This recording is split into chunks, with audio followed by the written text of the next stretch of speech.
So welcome everyone. Today we are looking at nutrition for energy and productivity.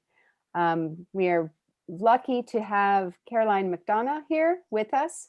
She's also with your Holistic Academy, which has been a great collaboration between Ireland Together and your Holistic Academy, focusing on our wellness and well-being.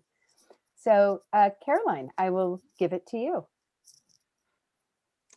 Thank you, and lovely to see so many of you here today. I think I've met most of you, and I'm assuming most of you have a good interest in health. But before I get stuck into this, I'd love to know actually what real health means to you all. So even if you want to just put a few words in the chat box, because people have different ideas of health. So just so I know where we're at with everyone.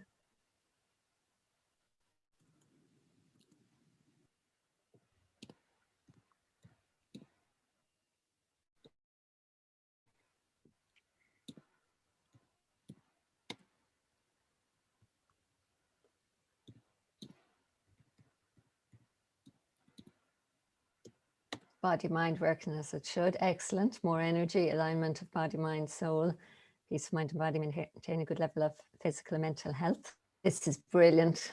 Vitality and happiness. Brilliant, brilliant. I'm speaking to the converted, because a lot of people accept a level of health that's way too low. They think that dragging themselves out of bed in the morning, getting their double espresso to get them going, trudging through the day, getting that afternoon slump, and then coming home and wanting to sit on the couch for the evening is normal, and it's not. We should all be really full of energy and vitality, and have the energy to do all the things we want, and also, especially for what we're talking about today, have the mental clarity to be productive, have the brain health, have the enthusiasm for life. So I'm going to cover a few of those different things today.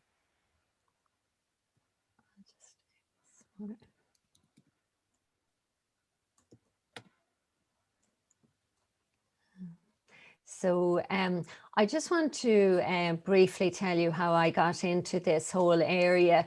When I was doing my Leaving Cert, I started to feel quite unwell, and I actually lost the power in my right arm, and I am right-handed, and that meant I was unable to write for my Leaving Cert, and the headmaster at the time was encouraging me to repeat the year, even though it was just like a few weeks to the Leaving Cert. But I was really determined to go ahead with it. So at the time, and this is a few years ago and a bit more than a few years ago, it was dictating into a tape. That's how I had to do it.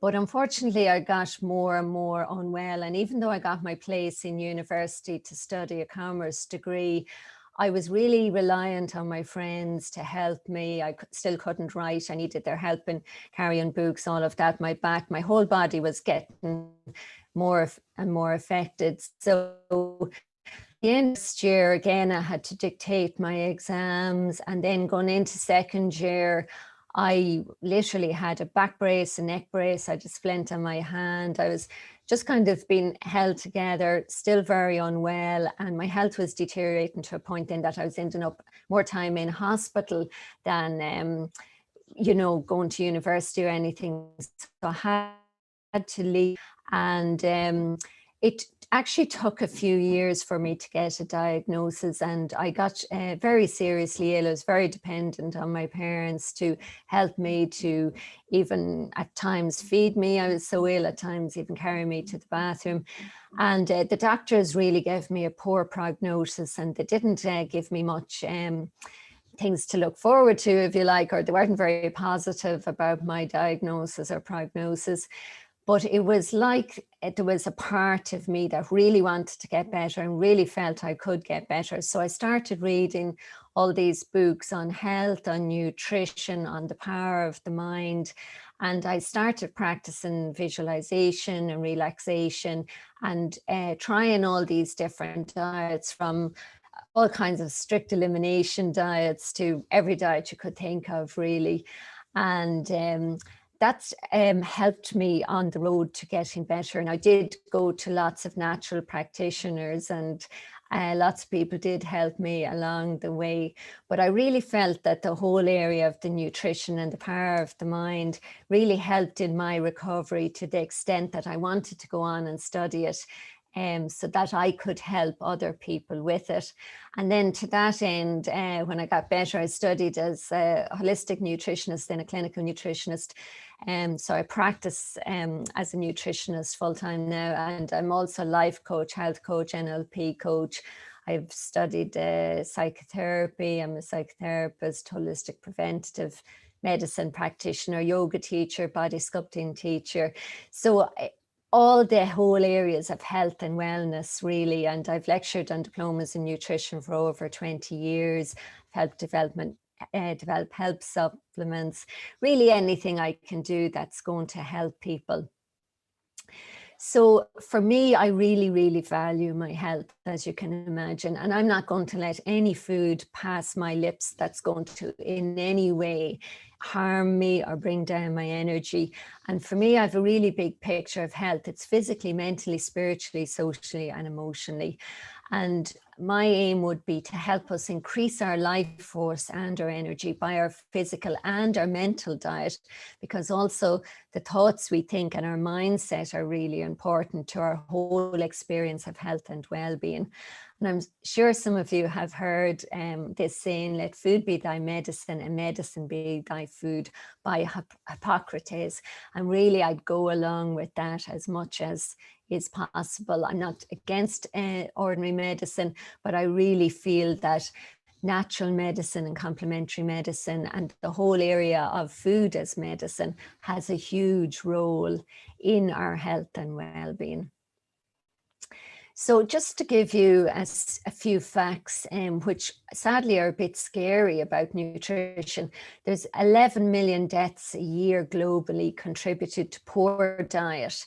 So that's more deaths than the lack of physical activity, smoking, and alcohol combined. And I'm sure you've been hearing about the statistics on obesity that's in the media recently. So at least 6 in 10 adults in Ireland are overweight or obese. Now, that study was done before COVID hit, and a lot more people have put on weight. I'm sure you've heard of the COVID stone, and that was happening last year. And then people sadly put on generally more weight over the Christmas. So more and more people are tending to be overweight now. And sadly, 3 in 4 adults over 50 are overweight and or obese, and 1 in 4 children are obese. So nutrition is really important, that people really understand about it now.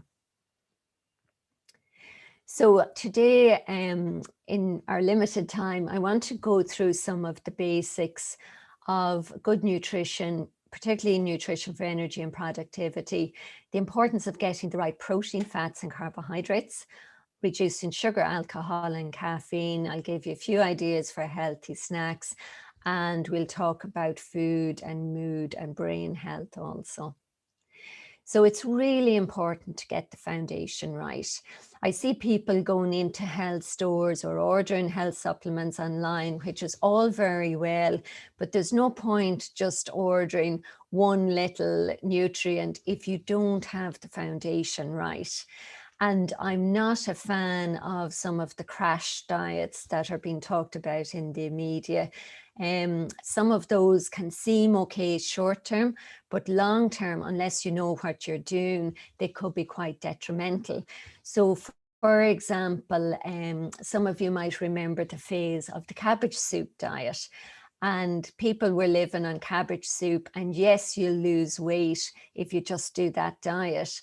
But sadly, what was happening is people were losing muscle as well as fat, and muscle weighs heavier on the scales. So they were thinking, this is great, I'm losing weight. But if you lose muscle, that negatively affects your metabolism. So the more muscle we have, the better our metabolism works. And also, if you seriously reduce the calories, like what was happening in, say, for example, the cabbage soup diet, your body automatically goes into this slower metabolism. It's like it thinks, oh, she's starving me, so I'm going to slow down the metabolism to hang on to the nutrients, to hang on to food. And then I'm sure you've heard of people when they go back eating from these type of diets, and a lot of the slimming type diets out there, that they put on extra weight and they get into this kind of yo-yo syndrome because their metabolism is slower, and then they're not burning off the fat and the calories at the same rate. So if anyone is following a diet, you know, from the internet or a magazine or something like that, please make sure it's a good, healthy, varied and balanced diet. It's so important to get the balance right. You have to be very careful about just limiting, we'll say, large food groups. So say, for example, if people cut out dairy, then they need to ensure they're getting calcium from other foods. So our essential nutrients, our main macronutrients, are protein, fats and carbohydrates. And then also our vitamins and minerals are super essential, as is water. And a lot of people think that they might be hungry when actually they just need to hydrate better.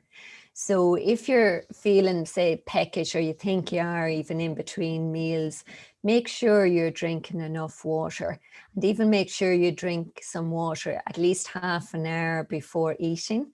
And then you may not feel as hungry when you go to eat your meal.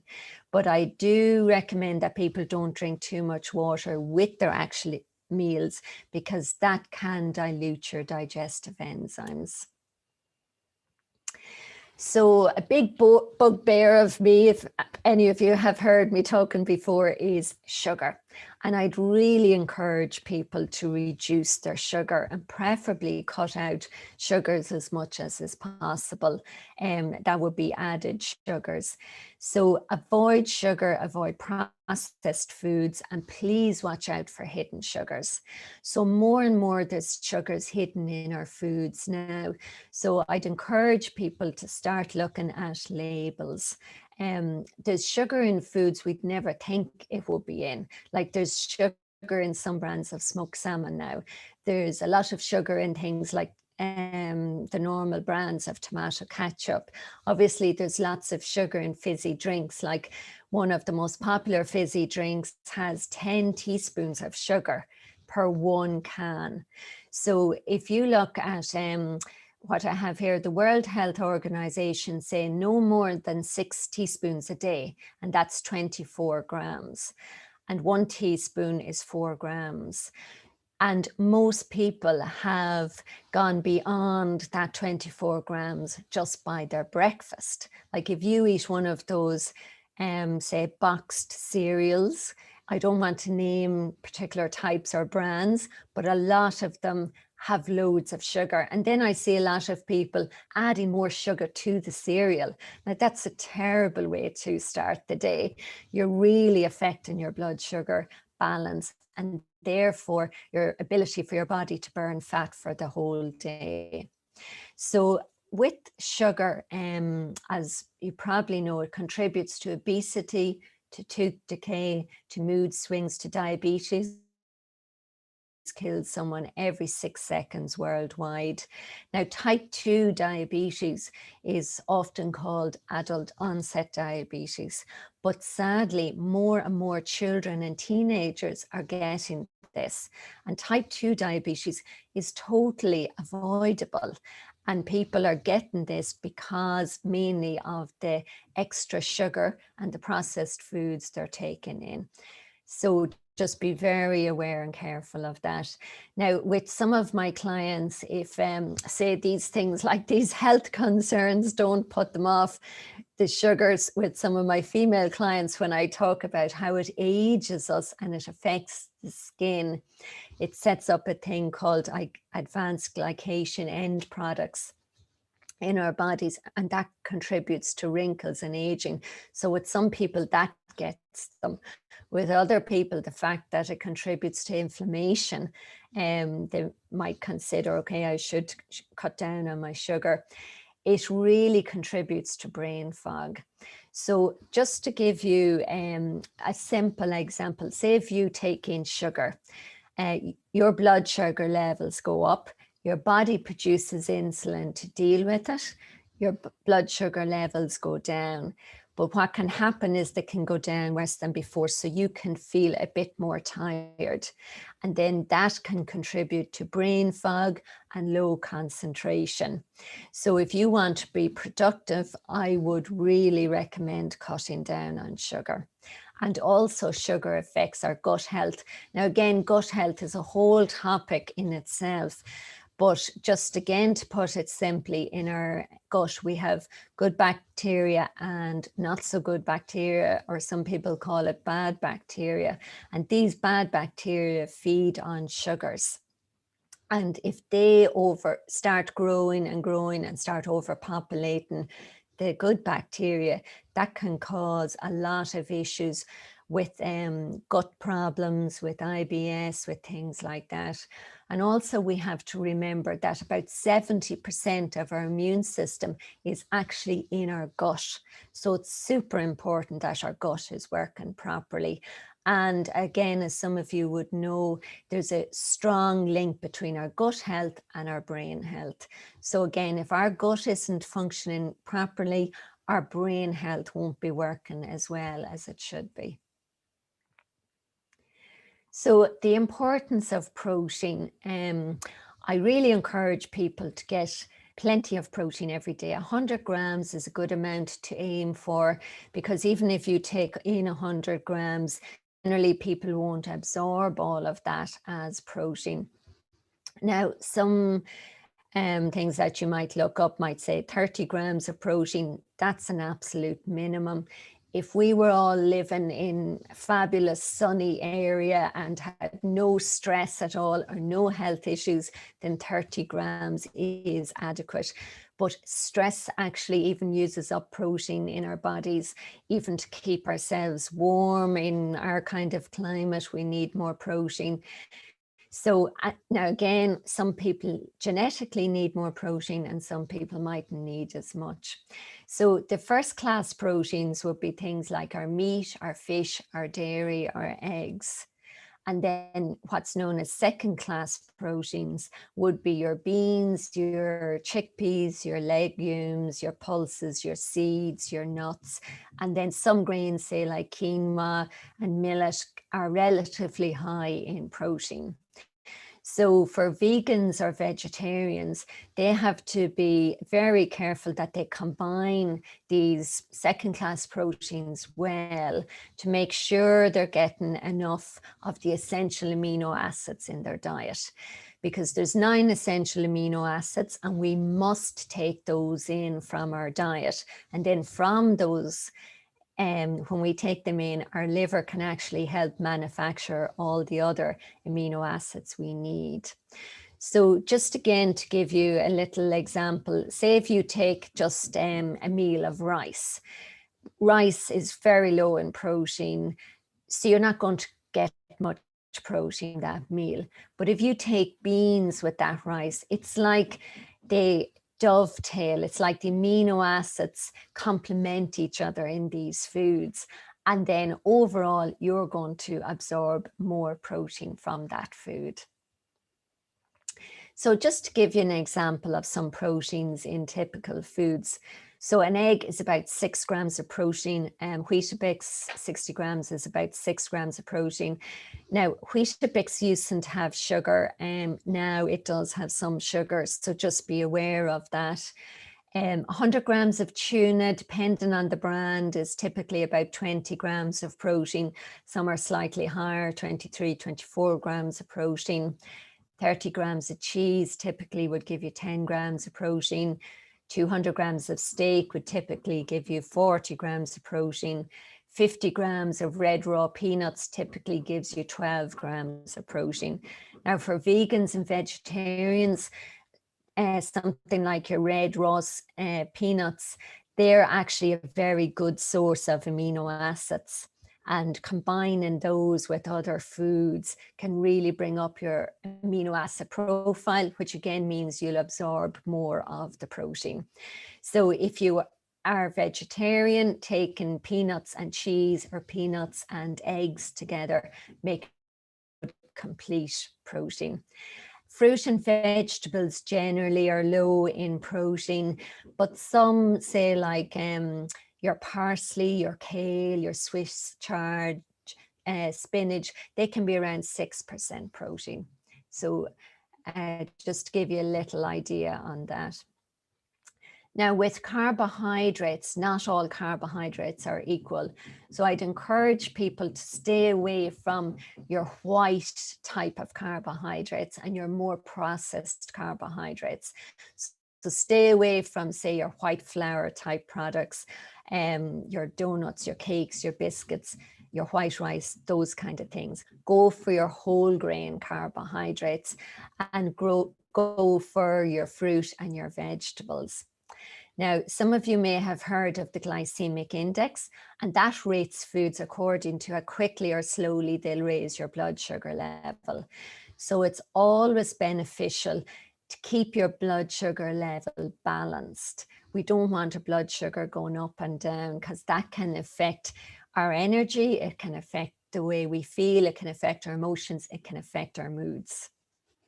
So if you just think of the more whole a food is, really, generally the lower glycemic it is. So we have our salads, our fruits and our vegetables, and minimum 5 portions a day, which will be about 400 grams. Now, some nutritionists recommend between 7 and 10 portions a day, which I'd also encourage people to take.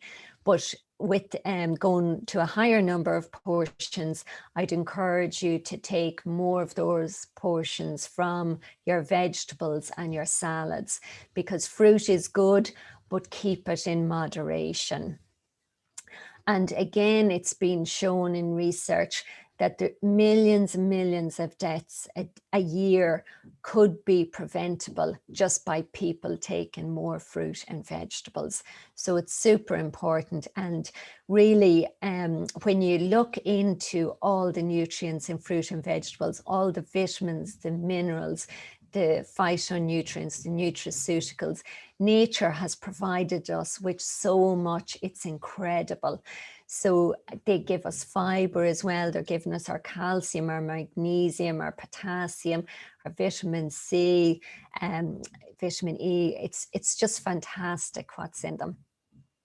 And just because we're talking about energy and productivity, one of the best fruits really is blueberries for helping with your memory. And blueberries have been shown in research to help with the neurons in the brain. Your memory cells communicate with each other better. And a few years ago, I was at a talk with the guy who was the world champion at the time for memory. And he said when they were doing the championships and say their exams and that, everyone had a punnet of blueberries on their desk. So definitely blueberries are better for your memory and your concentration.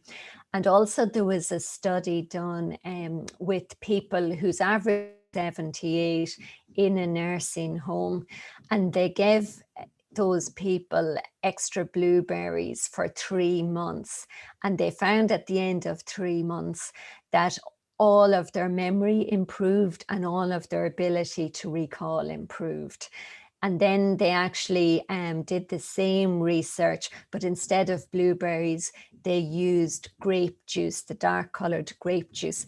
And again, the memory improved and recall improved. And there's a thing called anthocyanins in, say, that purple colored fruits that really help with memory. So I know you might read up some research that says, oh, a glass of wine is good for you, but it's because of the benefits of grapes. So you'll get just as much benefits from eating grapes or drinking some grape juice or eating your blueberries or some of those other dark colored fruits, you do not need to go and drink wine because I'm finding too many people are actually drinking too much wine, particularly with all the lockdowns, and it adds up, it adds up. And then, as you know, alcohol can be a depressant and can deplete B vitamins and deplete magnesium. So with fats, it's so important to get in the good fats. And your good fats are having a balance of your omega-3s, your omega-6s, and your omega-9s. And avocado is a fantastic source of omega-9s, and they are the good kind of fat. We need to take in some of these good fats, particularly your omega-3s, every day. They're known as essential fatty acids. Our bodies can't make them. Now, if you're eating fish, your wild salmon, your trout, your mackerel, your sardines, tuna to a certain extent, they're all fantastic sources of omega-3s. Generally, I feel people get enough omega-6s in their diet without needing to supplement it. So your omega-6s will be in things like your grains, even your porridge, and also in some of the cooking oils like your sunflower oil or any of those vegetable oils. And omega-9s, you'll get some of that in your olive oil as well.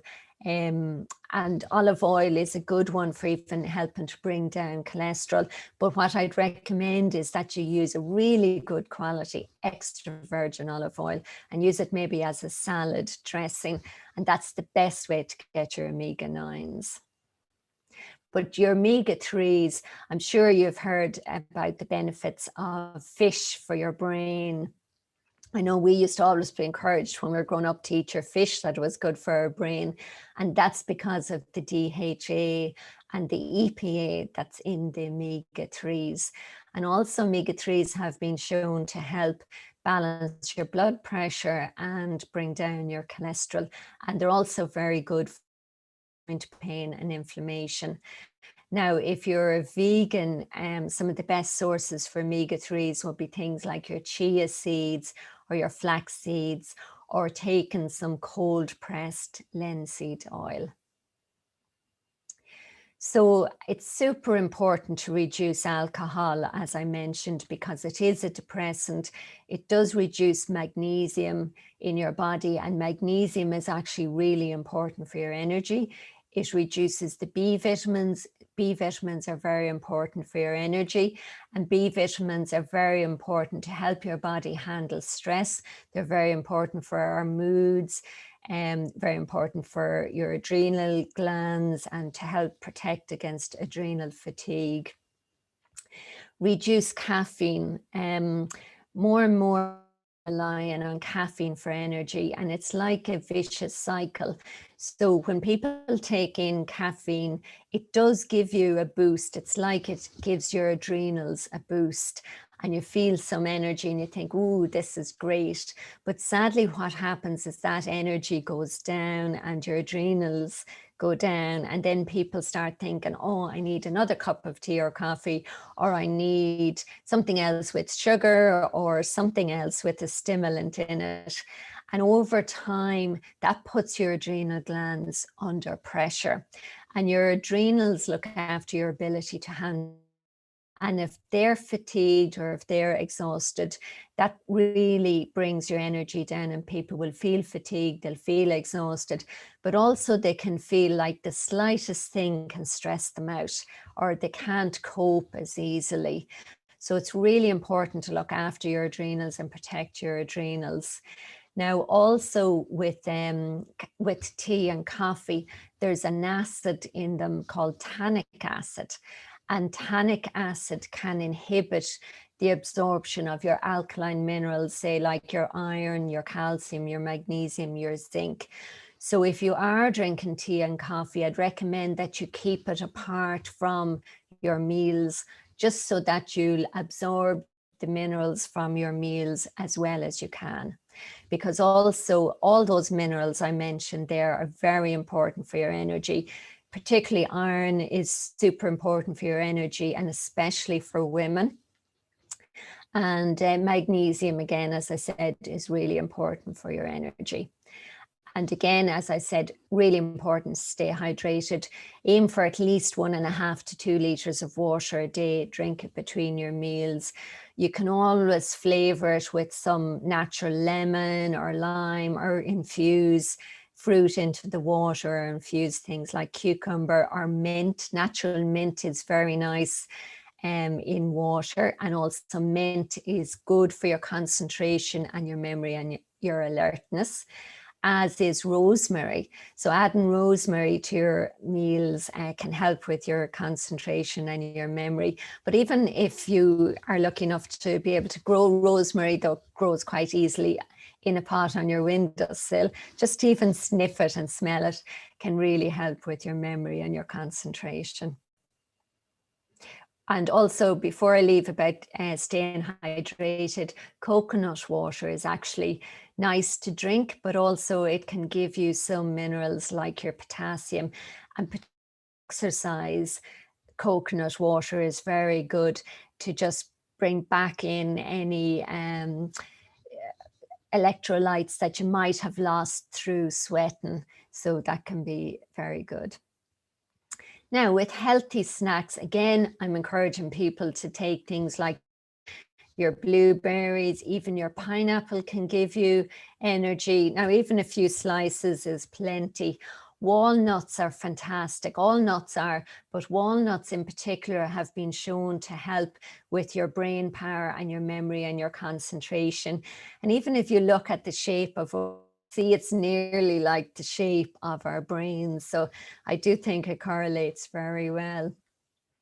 Almonds are great to snack on, great source of calcium, as well as the way all nuts are good source of natural fats, as long as they're fresh nuts. Try not to let nuts lie around for too long. If you have them, make sure they're in a sealed container or a sealed bag so that the freshness stays and the fats won't go rancid. Some people like to soak their nuts the night before, and that helps get rid of a thing called phytic acid, because again, if you have too much phytic acid, you mightn't be absorbing your alkaline minerals properly. Other healthy snacks would be things like do up carrot and celery sticks and dip them in hummus. You can have sugar-free oat cakes, maybe put a little bit of peanut butter on it, or apple slices with peanut butter can be good. Or you can make your own type of healthy bars very easily by just blending up some nuts with some dates or dried figs and a little water. You can add some natural cacao powder to that if you want, or some natural vanilla essence, and just blend them up, roll them out, let them set in the fridge or freezer. And they're actually very, very tasty and a great snack for kids as well. So I've mentioned a few things there for your brain health and your mood. So just to recap on some of them, the most important thing would be to keep your blood sugar balanced. So I do encourage people to take protein early in the day. Sometimes if people get a mid-afternoon slump, it can be that they haven't had protein early in the day, or it can also be that they've had too much sugar early in the day. And eat regular meals. Try not to let yourself fast for too long to the point where then you're over hungry or ravenous and you start overeating, because it can actually take a while for it to register in your brain that you're full. Other things that will be important, obviously, are your good fats, your healthy snacks like your nuts, your blueberries, things like legumes, getting in your green vegetables for the magnesium is super important as well.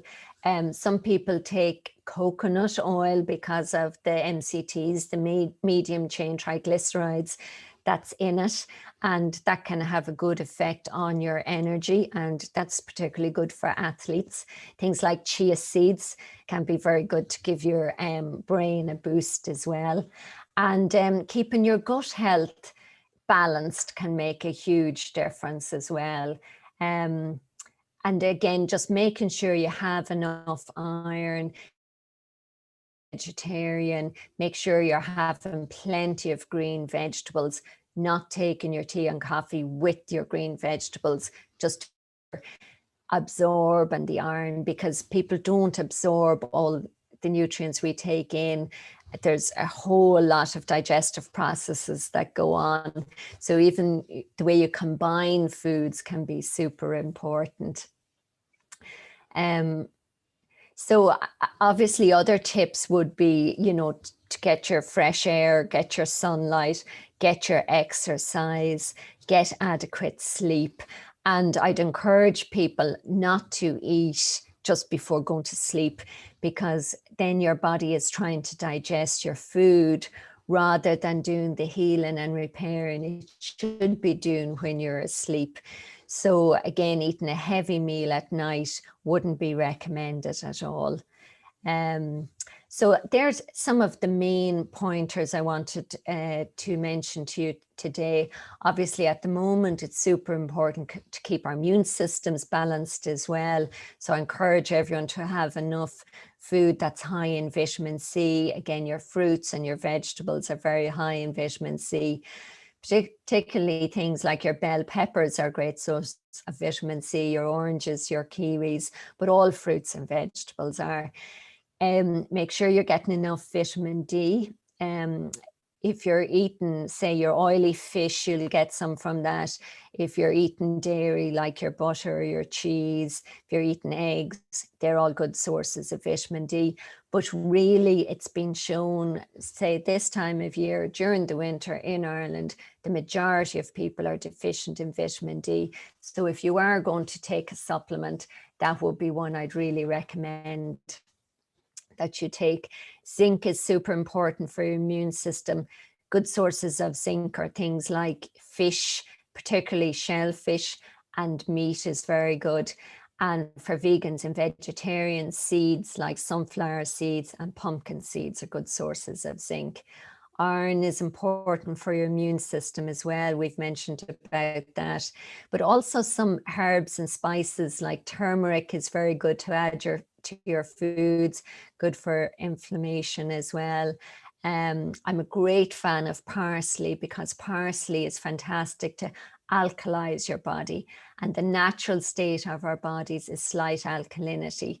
Now, unfortunately, because of the foods we're taking in generally and our lifestyles, most people tend to be more acidic, and that's putting more pressure on the body. So again, any of your green vegetables are very good to keep you more alkaline. And the way we think about food is important as well. So if you do give yourself a treat, like I'm not saying people have to be fanatical about things, but if you are giving yourself a little treat, don't then berate yourself or feel guilty about it or start telling yourself negative things about it. Like if you must have a treat, something like dark chocolate that's at least over 70% dark, preferably more like 85%. And if you can get one that's lower in fat and sugar and higher in the natural cacao. So even a square of that, it does have antioxidants, which are good. So an occasional treat is okay, as long as it's only occasional. And I'd encourage you all to write out your health goals in detail as well, and make those goals, you know, really big, really strong. So it gives you a target, it gives you a motivation, it gives you something to work towards. And also then if you're tempted to say, eat the chocolate, eat the donuts or whatever, you can just kind of have the awareness, is this going to bring me closer to my goal or further away from my goal? You know, so there's some good mindset tips around nutrition. So if anyone wants to contact me, my email is hello@carolinemcdonagh.com and my website, carolinemcdonagh.com. I'm on Facebook, I'm on LinkedIn, I'm on Instagram. I'm in the process of updating them all. I know I have a bit of work to do, but you're welcome to contact me there if you do have things of a personal nature. Obviously, I do one-to-one consult with people, so I'd have an hour and a half to go through everything in detail. And I do packages around the nutrition and around coaching. So I'll leave the talk at that. I have a feeling there's questions there. Thank you, Caroline. I'm going to